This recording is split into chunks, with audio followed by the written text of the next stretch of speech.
is Arcane Mark.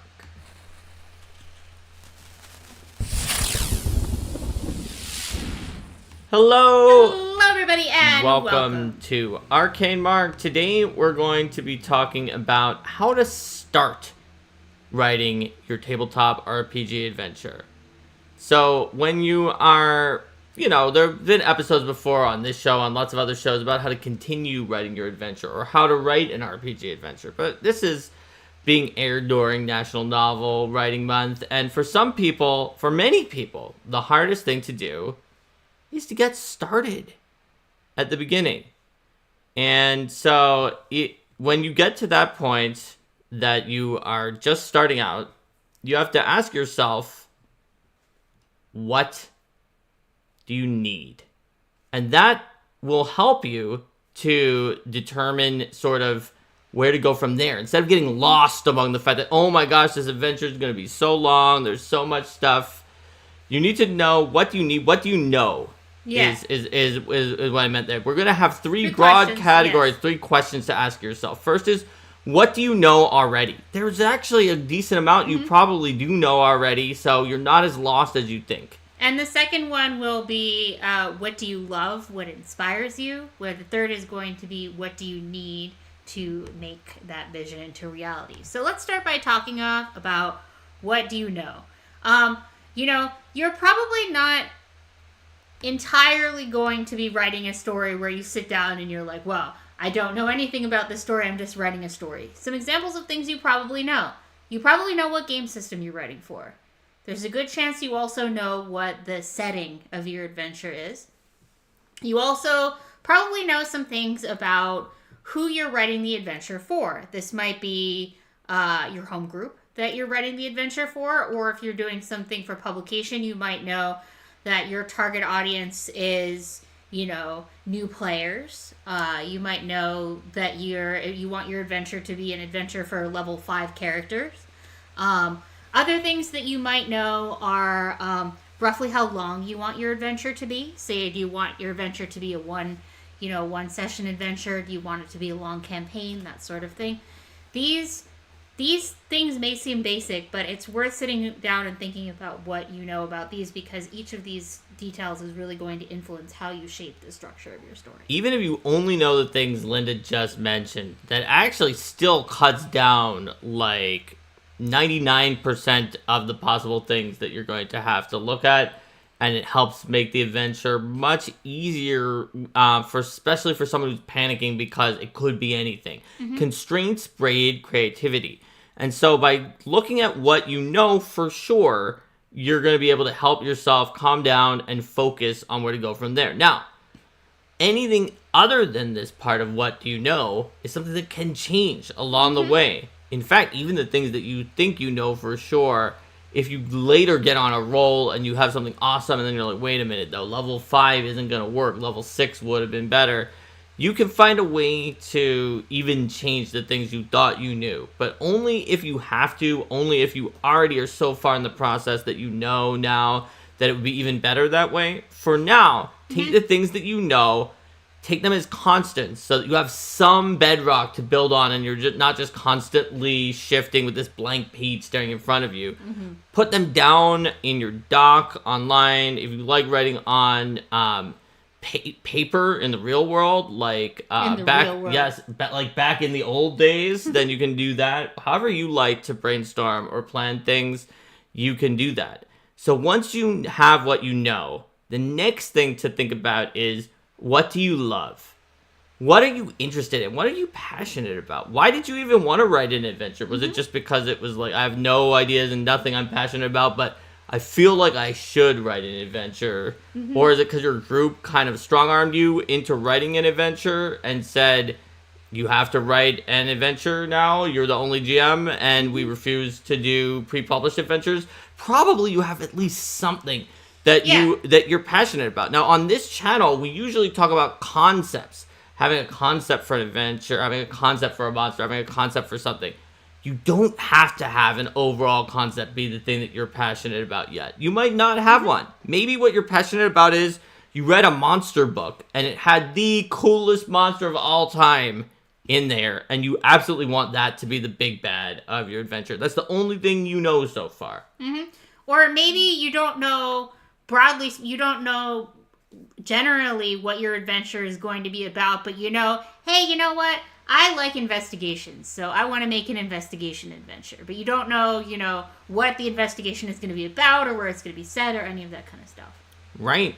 Or you might know that the adventure would be in a Fey realm because you just love that as a setting. Or you found a really cool feat or other option that you want to give to the players, or one of the players found it and said, hey, I want an adventure where I want to gain this cool archetype that is taught specifically by rangers who are guarding against evil Fey in this forest.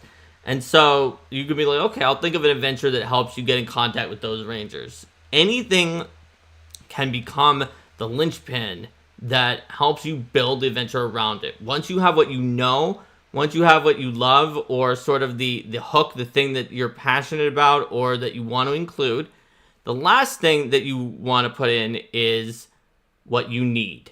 What you need is defined based on those first two things, what you knew and what you loved. Mm-hmm. What you need is what you need to deliver what you know and what you love. Yeah, so generally speaking, you're going to need some kinds of encounters that deliver XP and treasure, regardless of what your adventure is. But you're also often going to need things that deliver information.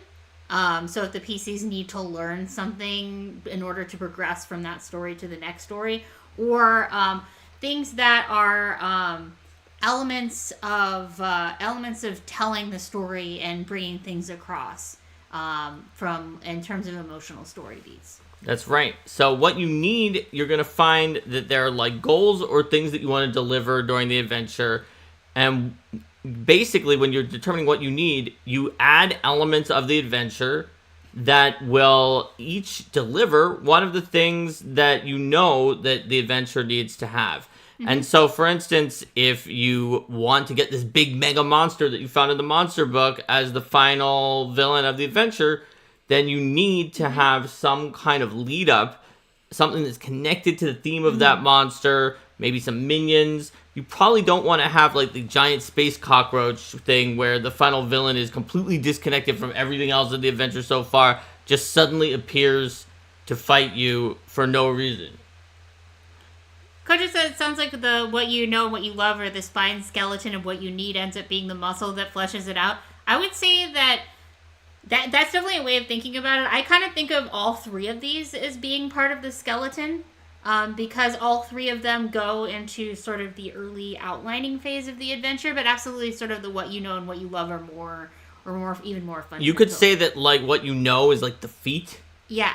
And then what you love kind of like builds up on that. Mm-hmm. And then what you need is like building up the spine that kind of can get there if you want to make it all the skeleton. Yeah. The point is that as you find that there are things that you need to do what you know and what you love, you will find that there are also going to be things that you need to get to the parts that you already needed. And that is going to cause the adventure to go from a point where you didn't know what you were doing because you didn't have almost anything written down to where it hopefully fills itself out. Because it's like, okay, so for this monster, I need to have these minions. But these minions, it looks like they eat a lot of food, so they need to have some source for the food, or maybe they're raiding to get the food.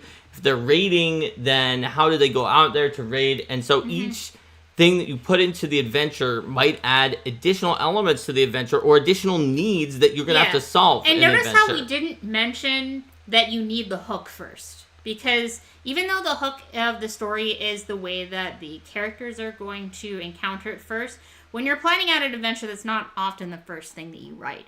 You often are going to be figuring out something more about what is the broad theme of the story. What is the broad, who is the villain of the story? What is the goal of the story? That kind of thing before you start getting into, okay, why would characters be specifically involved in it? Yeah, it's rare, but there are times when the hook is what you'll come up with first. It might seem, like Linda said, like you would always come up with it first, but almost never.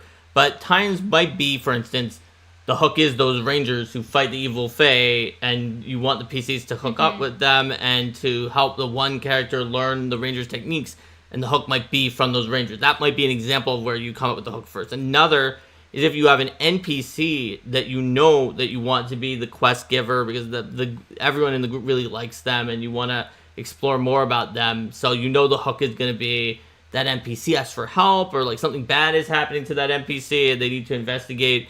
And you might have figured that out before you figured out what it is. Just be like, this NPC, who everyone really likes, is getting into trouble. But I hadn't even expected them to be flushed out. I just thought they were a throwaway. What kind of trouble would they get into, really? Yes. And then that's when you realize there's something you need to do to get to the part that you love, which was the interaction between the players and that NPC that they unexpectedly bonded with. So one thing that I find often needs to be part of the early concepting of adventures is defining scope. Scope has to do with both, how long is the adventure, and where is the endpoint, but it also has to do with how high the stakes of the adventure are. I find that one of the places that we often find ourselves bashing our head against the wall, being, how do we do this? This seems really hard, is whenever there's a mismatch between the adventure scope and some of the what do you know right at the beginning. So, for example, if you know that it's an adventure for low-level characters, but you're trying to then tell a story that has major consequences and is world-shaking, and then you have to keep answering, well, why didn't this person handle it? Well, why doesn't this work out in this way? If there's a mismatch between the scope and the what you know in the beginning, you're going to be setting yourself up for a lot of headaches. The world is collapsing. Only your first level characters can stop it from collapsing. Why? Because nobody else will do anything. Yes, exactly. And I find that the scope of level is, level scope mismatch versus match makes a huge difference in that regard. You'll also want to make sure that as you're building it out and thinking about who the story is for, that there is a reason why those characters would want to carry through and finish the adventure. Because even if you have a hook that's like, yes, help me with this, if partway through the characters are like, okay, but why are we working for these people again? You want to have a motivation to continue the story through to the end. And by the way, if you start with the parts you're most passionate about, and you then add in only things that you need to the adventure from there, you're more likely to create a compelling adventure that people are going to be interested to go through, because each piece is going to be important and useful and add to things rather than being padding for more XP or... Yeah. In some cases, you can have an adventure, even one that's written for, like, a pretty big and pretty, like, well-known company, that maybe some of the things that those authors were told in terms of the what you know that you have to include required, like, 20 different things that, like, corporate is like, and it must include this exact thing and that thing because we're promoting this and that. And by the time you're done, it's like, okay, but how are we going to fit that in together into the adventure?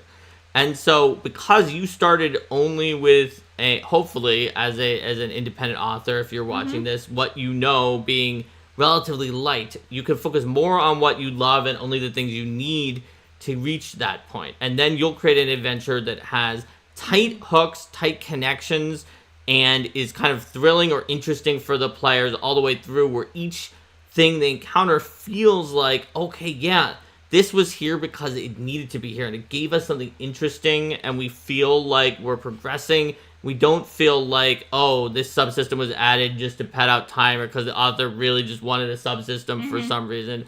Oh, this encounter is in here because we need more XP. Yeah, exactly.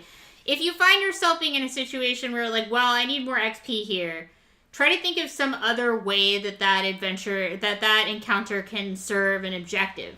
Does that encounter provide the PCs with information that helps to flesh out the setting? Does that encounter allow the PCs to experience a mechanic that is unfamiliar in some way, like, or is unusual? Like, does that encounter have something interesting going on with the terrain, or some kind of an interesting hazard or something like that? Or, you had a situation where a lot of encounters were in close quarters in a dungeon, but this one's out in an open field, and so it's going to feel really different. That's right. So Numbat asked, do you suggest outlining the adventure? Absolutely. So I would say this. I would say the answer is not yes or no. The answer is if you've been following the advice up until this point of putting out what you knew somewhere onto paper or electronic paper, then figuring out what you love, and then writing and even almost drawing like a diagram of what you need and spiderwebbing out what you need from there, you've created an outline. Mm-hmm. It's not the kind of outline that maybe, middle school was like, it must start with a Roman numerals and then capital letters and then numbers underneath that. Yeah. But it is a type of outline that you can use, and it might actually be an outline that is really powerful at a glance for you to figure out what's going on in the adventure. Yeah, and I would say that when it comes to outlining, what Mark was saying is that like the form that your outlines take, if you're working with a specific company, they may have certain expectations for what they want. Oh, in sure. An outline. If this is a professional adventure, some of the things that we said here won't apply because they know what they know, and it might be everything, and they don't care what you love necessarily, and it all might be about writing what you need. But outside of that, I would say that figure out what kind of format of outline works for you. You might, for example, I would say that the most natural kind of outline might be one that zooms in more where it matters and zooms out less where it doesn't. So, for example, it might have more detail and like, oh, yeah, this is the final encounter that I'm really excited about. And then, okay, well, there's this interim part that takes place in a crypt, and the goal of this part is for them to gain, the scepter of necromancy or whatever. And so, okay, they're gaining the scepter of necromancy. Along the way, they're going to be fighting a few different encounters with undead that help tell the story and solving some puzzles and things like that. And you don't necessarily know up front exactly how that's going to go in that crypt, but this is the function of this block of encounters. So that's the benefit of the format of what you know, what you love, and what you need. Because if you're only drawing that out, then there's going to be some undead on the way to the crypt. That's what you're going to write out as what you need. Mm-hmm. And you don't, but if you're trying to do it like top to bottom outline of everything, you might get lost in a morass of like, oh, now I'm at the crypt. Now I have to write out each thing for the undead because I'm doing it in chronological order, and that is not a good way to make sure you keep your progress on the adventure. Maybe it is for you. If you're watching this, you're like, no, I am a chronological person. I have to do things in order. It won't work. Then follow that. Do what feels right to you. But for a lot of people, it's actually easier to focus on what matters. And by building this sort of like spidery flowchart connected graph of your adventure, you're going to be creating hooks and connections that are like what Linda said of like, some undead on this area. Yeah. Then you might not even decide what those undead are. Mm-hmm. If this is the end of the adventure, is the Scepter of Necromancy and fighting the Lich, and then this is like a adventure that's supposed to be 5 or 6 sessions, maybe you don't fill in what those undead are that are in the catacombs and the crypts until after the 3rd or 4th session, when you have a sense of how the players enjoyed the first parts, how they're engaging with things, what they thought was going to be in there, and maybe they had a cool idea. Oh, yeah, wasn't my grandfather's body buried in those crypts long ago because I'm a noble? And so you don't actually have to fill in the details on some of those later lines that are connected to the later parts of the adventure right away. I was going to say something else that's actually tied into what Dap just said in chat, which is I always feel burned out dealing with the stuff in between the bits I really care about. If you find in doing your outline that you're like, there's this awesome thing, and, there's this part where they gain about a quarter of a level of XP just kind of wandering around in the field or something, and there's not really detail there. That's a sign that there should be some other cool thing that happens as a part of that section. Or you can change the scope to make the adventure shorter. Mm-hmm. I mean, obviously, for published adventures, some of these things you can't do. But maybe it means your adventure needs to be shorter. Yeah. If they need to reach a certain level for the end part, maybe it means we go back and alter our fundamental assumptions, and we start at a slightly higher amount of XP or level than we thought we would. Maybe we start at 5.5 level instead of 5th level. And then maybe we put another little adventure in beforehand. Yeah, or even say to the players, look, I need you at 5.5. I'm not going to give you filler fights. So you give me a montage of something cool your character did to get half a level of XP, and then we'll go forward. It's up to you how you're going to do that. But this is the key. The key of working on what you know that you need, what you love, and then what you need to get to that is that it should absolve you of dealing with a lot of stuff that you don't care about, because you'll only be working on either things you love or things that are leading up to that can make you feel like, hey, yes, this is going to lead me to the part I really like. Now, if you have a situation where you really love thing X, but to get to X, you have to give the man the cane, and then he gives you a dog, which you give to another person for a pot, and then you trade the pot for another, and you've got a yak shaving situation, which is named after like the idea that it takes a lot of layers of shaving off the hair to shave a yak. That might mean that you're not only are you going to get burned out dealing with the yak shaving to get to the actual thing that you wanted to, but your players are going to get like, okay, what's going on with that as well. Even published adventures sometimes have yak shaving in them. For example, a lot of people say that the part of Curse of the Crimson Throne, one of the most popular adventure paths of Pathfinder 1st Edition that they don't like, is Book 4, and they say partially because you leave the city you're trying to protect in Book 4, but you also have left the city in Book 5, which a lot of people like more. And I think secretly one of the reasons Book 4 is less popular is because it's incredibly yak shaving. Because you have to do one particular thing, but in order to do that thing, you need to do another thing, which to do that, you need to do another thing, and then it's got these 5 layers of indirection, and then eventually you're doing something that is only so that you can start shaving that yak down in through layers. Kojo said the yaks aren't going to shave themselves. You're right, Kojo, but it doesn't have to be our heroic PCs who are shaving them. Yes, it may be, for example, that you can set something up where the NPCs can achieve some of those tasks. And then the PCs, only the tasks that are most interesting are the ones that are set for the PCs to do. So Dab has an interesting comment in here about writing in prep. Dap likes to expand on anything and everything put into the adventure. At some point, it becomes impractical from time and focus effort and chops out a lot.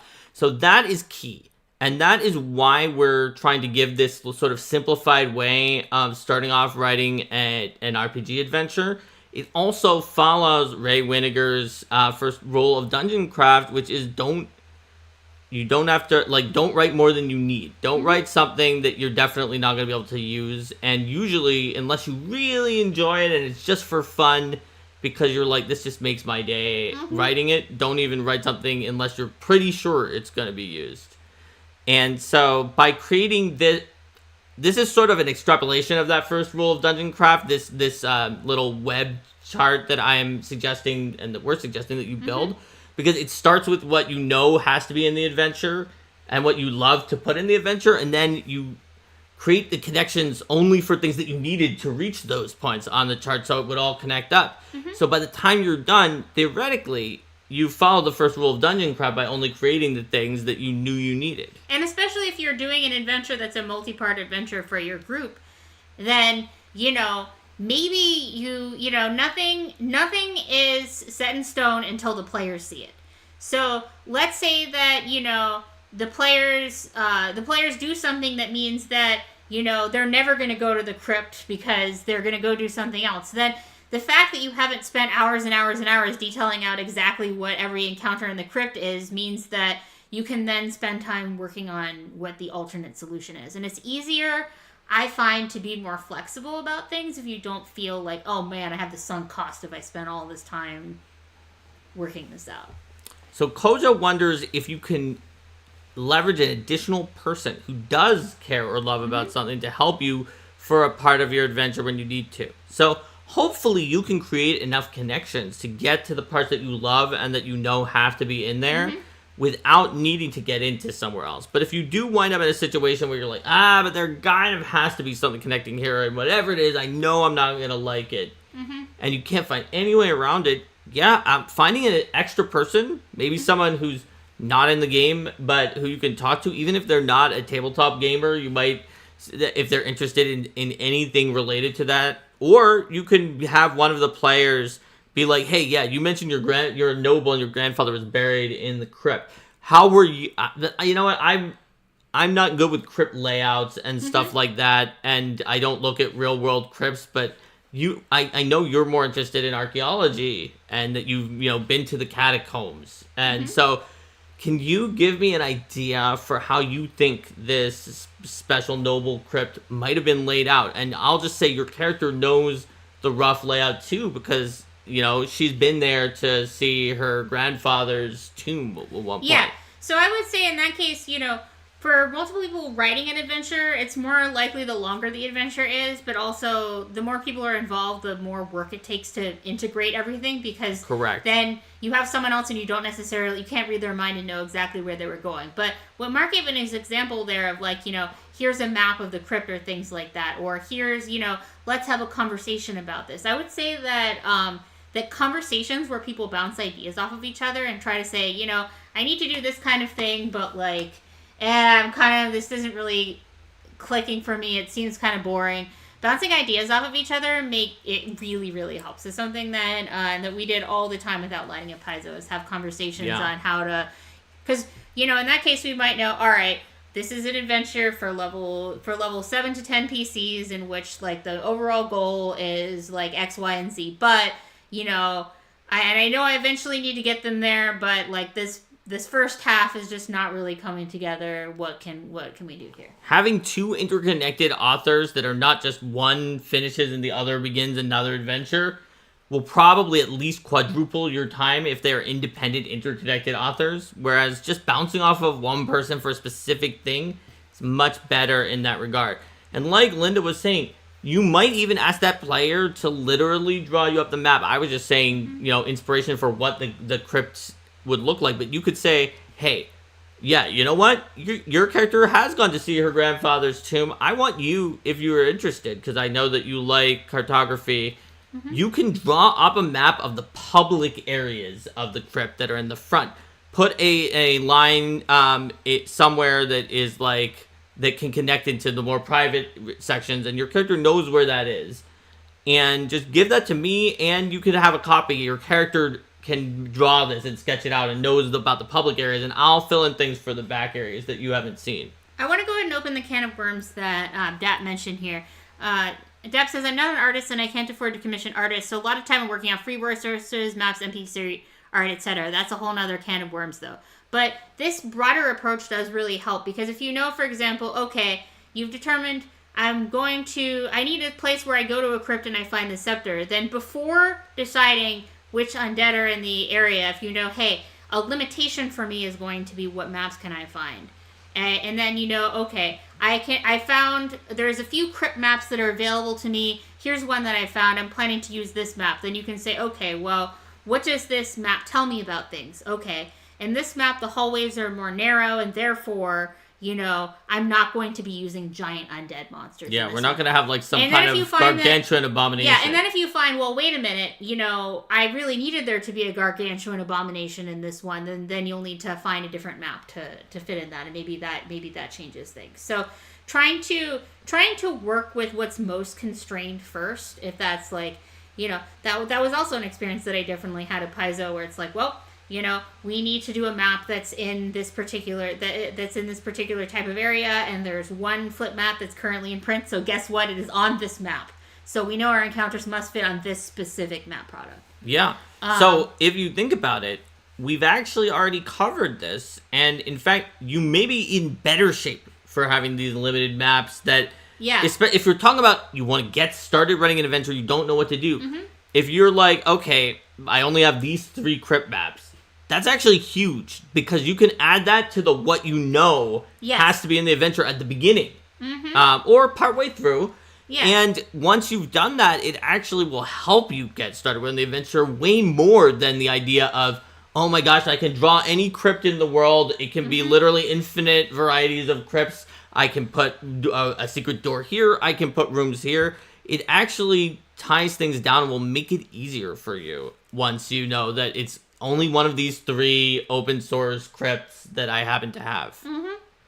Or, a lot, that's a constraint that's really common for organized play adventures, whereas, adventure paths much more often will have to do with the constraint of you have exactly this many pages and you must give them exactly this amount of XP. Yep. So then they're going to have more often situations where you have like the encounters that might be like, okay, this is getting a bit repetitive because the author is like, well, I'm running out of space. I don't have space to put more stat blocks in this, and I sure have to get them this many encounters. Yep, I've certainly seen published adventures with extremely repetitive encounters against, it's more Caligny again. Okay.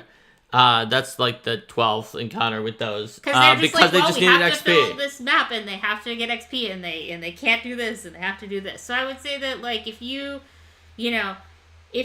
are dealing with fewer constraints in that regard, then it's definitely easier. But constraints absolutely can be your friend because they help define what you're going for and what you know to be true. Yes, they are. They're a great first step. If you are full of constraints and you're full of things that you're a few things that you're passionate about, it actually can be easy to start writing your adventure. Now, this is an episode about starting writing your adventure. It might not be easy to finish writing it if you're full of constraints and a few things that you really want to reach, because you might find that there's like a part of the constraints that are mutually exclusive in the end. I really want to tell this these story, two but things, I don't have space. They don't quite connect to each other. I can't quite make it work. Mm-hmm. But at least at the beginning, you should find that having more constraints will help you get started.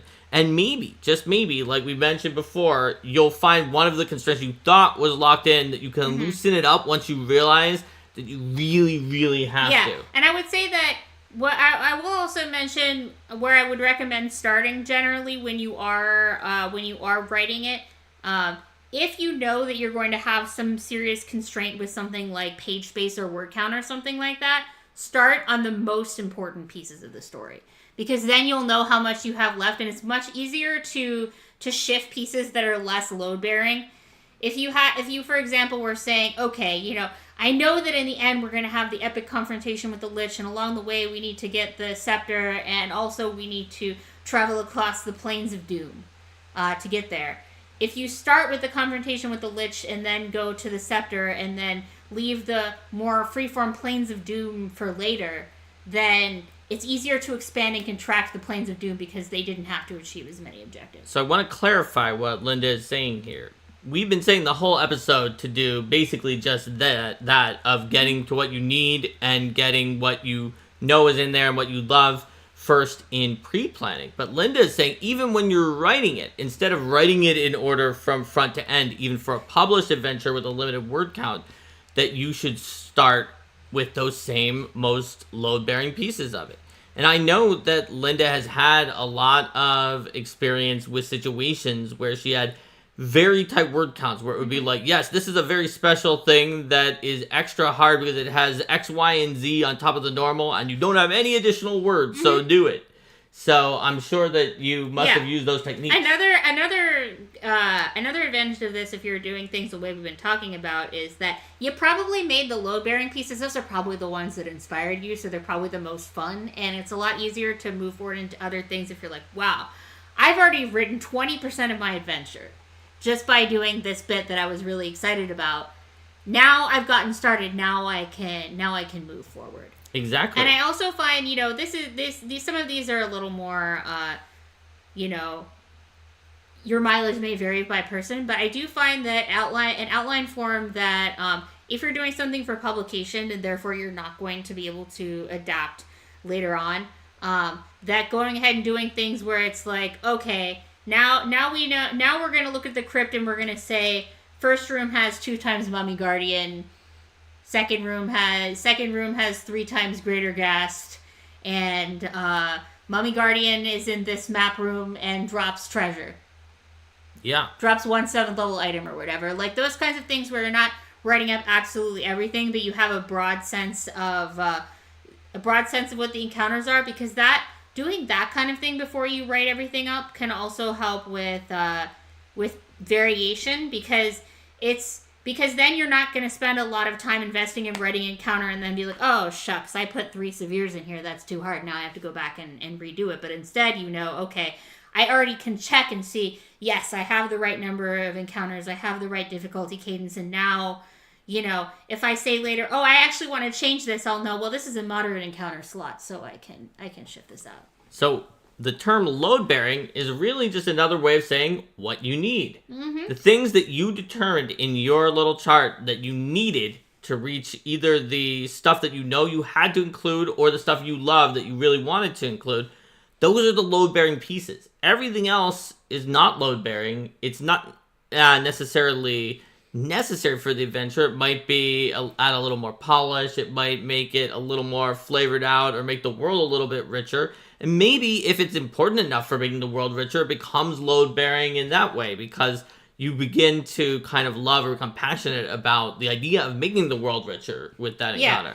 And you can also do the same thing for example, let's say that you want the adventure to have, new treasures that appear at the end. You can say, this spellcaster has an awesome level 8 staff. And you don't have to define it. You're just like, okay, level 8 staff here. And then you can go back and figure it out later. Yeah, it's like they have a level 8 staff and a magic grimoire. Yep. I'm going to invent that later. Mm-hmm. But I know that I want to do that. This is going to be like the big bad, and I want this special lich to have some cool items. And that also means that, anytime you're like, I really can't think of a good level 7 item for this creature, you can be like, all right, I'm taking one out. I had previously determined I had a decent amount of treasure for the adventure. Let's find another encounter near here where I can bump in a level 7 item. Absolutely. So all of these constraints are actually going to help you when you just need to get that push to write instead of to be like, I don't know, and be overthinking things. And so that's sort of the goal of the techniques we're presenting in this video. And hopefully you can use these to create an adventure. So if you have watched this and you're able to make an adventure, please give us some feedback or details in the comments about any adventures that you may have made using these particular techniques. Do you have any more advice for them, Linda, since you are the mistress of adventures? I think that's good for sort of the getting started process. Yeah, because this is just about getting started. We've have a whole other episodes about like writing adventures and certain other aspects of like encounter design and things like that you can check out on the channel. Before you go, please like and subscribe if you like this kind of content or just our channel in general. You can join if you want to support us. And you can vote for our next exciting Tuesday episode of Arcane Mark. We will, at least we think we will, have an episode on Tuesday before Thanksgiving because that's like significantly enough before Thanksgiving. Yeah, it's far enough before that we won't be. So you can vote for Build a Monster Workshop, Ask Arcane Mark, Save My Game Q&A, GM Tools, Prepping with Limited Time, which is not completely unrelated to this topic. Mm-hmm. Arcane Mark Plays will vote for a game to play if it wins, or Other, where you make something up and then we see if it wins. Let's do a quick hop over to Streamlabs to give XP to all of our viewers. We know that there's 2 votes for 3 and 1 vote for 1 already. So I will give a quick, some quick XP to everybody while we are doing this vote. So let's see what we got. We got Math Guy at 1, Numbat and Dab at 3, and Kojo and Randy have also voted for 3. Looks like 3's probably gonna do it. All right. On Thursday before Thanksgiving, yes. Your turkey is still thawing. Yes, you definitely have time to learn. You only have enough time to prep for your game while the turkey is thawing, and then you're done. So there you go. So yes, exactly. Yes, Numbat agrees with that. So it's for if you have limited time, and limited time could include no time. Yes. For example, let's say hypothetically that you are running a convention, and there's suddenly a table that has no GM, and they want to run and they want to play an adventure that nobody who is currently available has ever run or even read before. I've had this happen so I went over and then I ran it for them, and they were like, "Wow, we were lucky to get one of the people who like ran this adventure already a bunch of times." And this is not before I was working at Paisan, and I had not even read it. I never read it before. I never even read it, but fortunately, the people took a little while getting settled at the table after we got them moved in and figured out what to do, and so I had like 5 minutes to like briefly look at what the adventure was about, and it worked out. So Yeah. we will teach you those kind of techniques. So we can talk about it both in terms of running a published adventure on basically zero prep and very limited prep time, and also you don't have a published adventure to base off and you have almost no prep time. Yes. And we can talk about it from the perspective of me, and like doing it with almost no prep is like one of my specialties, and Linda, the super prep master who always preps a lot. Yes. And between the two of us, we will find something that works for you, whether you are heavy prep, light prep, someone who would like to be light but normally does heavy, vice versa, or somewhere in the middle. So watch us on next Tuesday, the 26th, for that. Feed the PDF to ChatGPT. No, do not feed the PDF to ChatGPT. I highly don't recommend that. I think just read the outline. All right. So take care, everyone, and have a great week. We will catch you maybe on Saturday for our next episode of Arcade Mark, and if maybe on Tuesday for the one that we just voted for. If not, whenever we next meet. Bye! Bye!